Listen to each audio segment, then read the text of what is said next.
warahmatullahi wabarakatuh. Bertemu lagi dengan saya di AutoCAD Otodidak Super Kilat. Kali ini kita akan melanjutkan pembahasan tentang tools-tools yang ada di bawah ini ya. Jadi pada pertemuan sebelumnya kita telah sampai di polar tracking. Jadi untuk men-tracking gerakan kita menggambar selanjutnya. Sebelumnya bagi kawan-kawan yang baru saja bergabung, silahkan menuju part 1 untuk mempelajari mulai dari awal sehingga bisa mengikuti tips-tips pada tingkatan-tingkatan selanjutnya. Oke, kita mulai pada snap. Nah ini. Jadi ini ya, kemarin saya lupa memberitahu bahwa ini settingan ini bisa dipanggil dengan keyboard ya. Jadi ada di keyboard ini menunjukkan snap and grid F9, polar tracking di F10, object snap ada di F3 dan seperti itu yang lain-lainnya ya. Oke, kita lanjut saja di snap. Nah, khusus untuk snap ini mungkin akan memerlukan waktu yang agak panjang penjelasannya, karena di dalam snap ini ada beberapa macam yang harus disetelkan. Jadi kita klik kanan di sini, kita setting. Nah, ini ada beberapa alat bantu ya. Kita bisa klik kanan di snap, kita klik setting bisa. Selanjutnya kita ketik pakai di komennya ini, kita pakai OS ya. Kita enter bisa, dan kita pakai F3 seperti yang telah saya katakan tadi ya. Kita Oke. Pada snap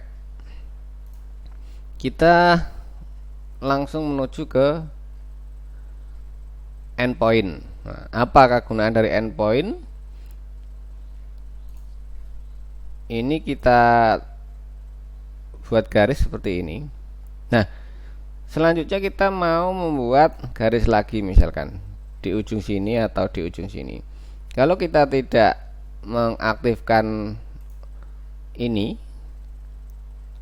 snap, berarti kita tidak ada bantuan. Nah, selanjutnya kita coba endpoint ini. Nah, kita centang aja di sini. Kita oke. Ini menandakan hidup ya kalau ada tanda tombol masuk. Nah, kita mau buat garis.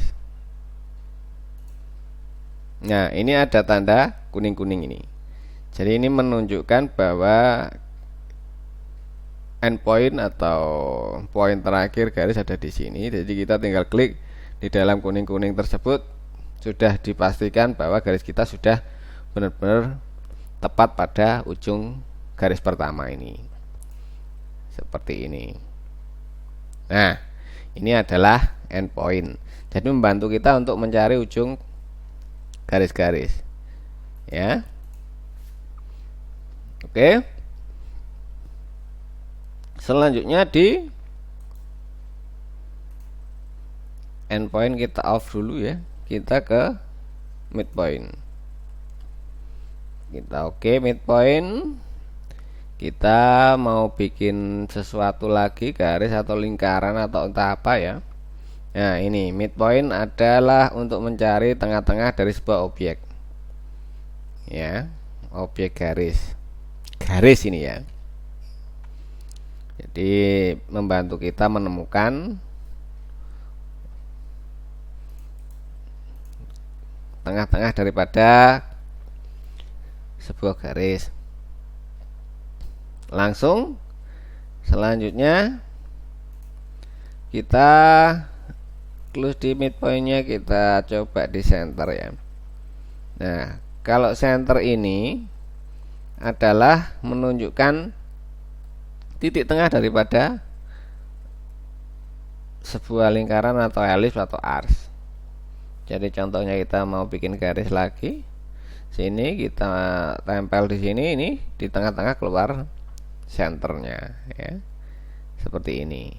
Jadi kita tinggal masukkan ke senternya aja, kita sudah paskan. Oke, center seperti ini. Selanjutnya kita ke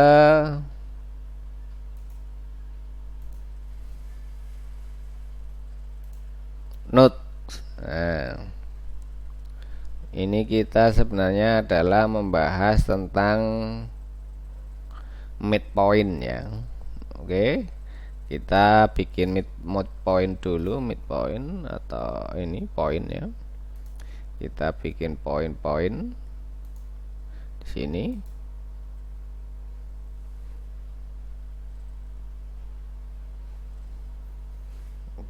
Poin lagi, poin, oke.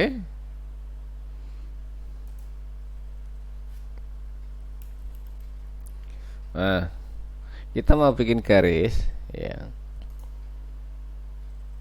Di sini nggak bisa ada bantuan untuk menempatkan pada poin ya, sehingga kita coba kita aktifkan node ini ya. Kita oke. Ya, kita mau bikin garis lagi. Nah, ini dia menunjukkan adalah titik tengahnya midpoint. Jadi kita enak tinggal mengklik tanpa harus membesarkan atau melihat secara jeli, karena sudah dibantu oleh node itu ya. Oke, selanjutnya adalah saya hapus dulu biar nggak banyak garis. Kita di kuadran ya. Kuadran kita cek dulu ini. Nah, kita mau bikin garis lagi di sini, misalnya di tepi. Nah, kuadran fungsinya adalah menunjukkan tepi-tepi garis sebuah lingkaran atau elip ya. Seperti ini. Kita checklist kuadrannya, kita oke. Nah, kita bikin garis. Nah, ini dia menunjukkan kita di sini tepinya, di sini juga ya. Sama juga dengan di elips. Jadi kita bikin garis, kita diberikan aran ya, seperti ini. Itu adalah fungsi daripada kuadran ya.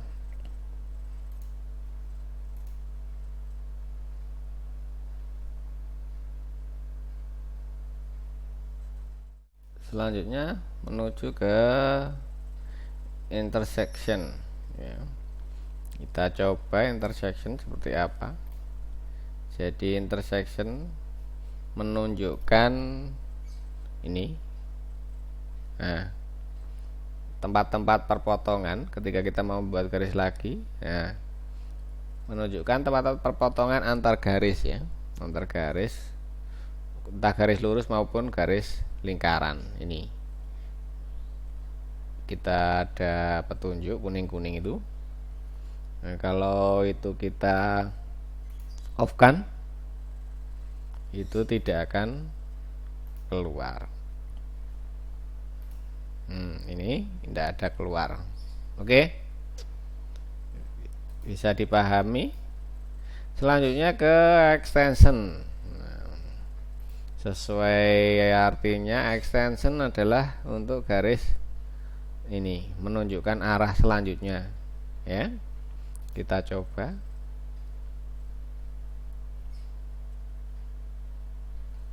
Extension. Oke, sudah on. Ini. Nah, kita arahkan saja di sini. Sama di sini. Kita akan diberikan petunjuk dengan garis titik-titik tersebut ya. Jadi kita klik di sini. Berarti ini pertemuan ini dan ini adalah di sini. Ya. Ini adalah extension. Oke. Selanjutnya ke insertion. Ini sama, ini juga untuk menunjukkan pertemuan garis, tetapi garis untuk blok ini ada di blok. Kita ambil blok, masukkan blok kalau kita sudah punya blok ya. Kita oke.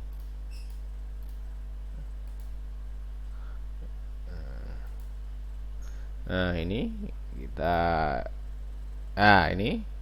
arahkan keluar titik kotak 2 seperti itu. Nah, kita tinggal bikin di persinggungannya ini, kita bikin garis seperti ini ya. Ini adalah insertion. Selanjutnya ke particular ya. Particular ini adalah menunjukkan tegak lurus atau 90 derajatnya garis. Jadi kita mau bikin garis di sini, kita diarahkan ke situ. Ada tanda itu berarti ini adalah 90 derajat. Bisa kita cek benarkah 90 derajat seperti itu. Nah, ini ya. Itu particular. Jadi kita ditunjukkan ketika kita mau bikin garis 90 derajat, kita ditunjukkan. Kita mulai dari sini misalkan bikin garisnya. Nah, 90 derajatnya adalah di situ. Oke. Itu adalah particular. Nah, selanjutnya ini kita masuk ke tangan ya. Nah, tangan ini adalah untuk ini lingkaran. Jadi persinggungan lingkaran kalau kita mau bikin garis dari sini misalnya. Nah, ini tangannya di mana untuk menyinggung lingkarannya ya. Jadi persinggungan pertama ya. Jadi seperti itu. Sama halnya dengan ini elips atau arc juga bisa ya. Itu adalah tangan, jadi membantu kita untuk mencari persinggungan kalau kita butuhkan ya. Selanjutnya ke nearest. Nah, ini adalah untuk mencari tempat-tempat terdekat. Jadi kita mau bikin garis misalkan ya. Nah, ini kita mau bikin di mana, di sini atau di mana. Dia menunjukkan kita menempelkan seluruh garis kita ya. Jadi di sini. Nah, bedanya kalau kita nggak pakai nearest ya. Kita nggak pakai nearest, kita bikin garis, kita nggak ada petunjuk ini benar-benar nempel di garis yang ini ndak, nempel di garis ini apa ndak lah, seperti itu. Nah, ini akibatnya kita akan kelebihan atau kurang nempel seperti itu. Jadi itulah fungsi daripada nearest ya. Selanjutnya masuk ke apparent intersection. Ini semu ya. Intersection semu ya. Kita coba. Jadi kita bikin line. Nah, kita ketik INT ya, jangan lupa INT. Oke, kita enter. Selanjutnya kita klik di sini. Tidak kita klik ya, kita arahkan saja, terus kita klik. Nah, ini ini hampir sama seperti track ya, tapi ini lebih spesifik. Jadi kita yang mau tunjuk yang mana, sini atau si ini sama ini atau ini sama ini misalkan. Jadi seperti ini ya. Nah, jadi pertemuan ini dan ini pasti ada di sini. Itu adalah fungsi daripada apparent intersection. Ini mungkin nanti akan sangat membantu ketika gambar sudah rumit ya. Oke, jadi jangan lupa kita mau bikin, kita klik line dulu, kita klik INT ya, saya ulangi lagi INT, enter. Nah, sini klik, sudah keluar sama ya. Itu adalah apparent intersection. Selanjutnya menuju ke masalah paralel ya. Paralel. Oke. Paralel kita gunakan untuk membuat garis yang sama kemiringannya. Ini saya hapus semua biar nggak mengganggu. Nah, kita mau bikin garis seperti ini. Kita klik awalnya di sini ya. Kita ikutkan sini saja. Nah, kita nggak klik ya. Ini kita hanya tempelkan saja.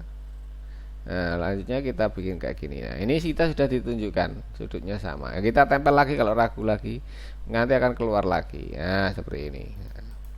Nah, jadi garis ini sama ini adalah sudutnya sama. Ya. Itu adalah paralel. Oke, nah untuk menggunakan ini semua jangan lupa ini di on off nya diperhatikan ya. Kalau ini dicentang semua tapi ini di off ya sama saja nggak ada fungsinya. Oke teman-teman, saya rasa cukup ya. Jangan lupa subscribe, share pada teman-teman yang membutuhkan, like atau komen bila teman-teman memberikan saran masukan kepada video saya atau mempunyai pertanyaan. Terima kasih. Assalamualaikum warahmatullahi wabarakatuh.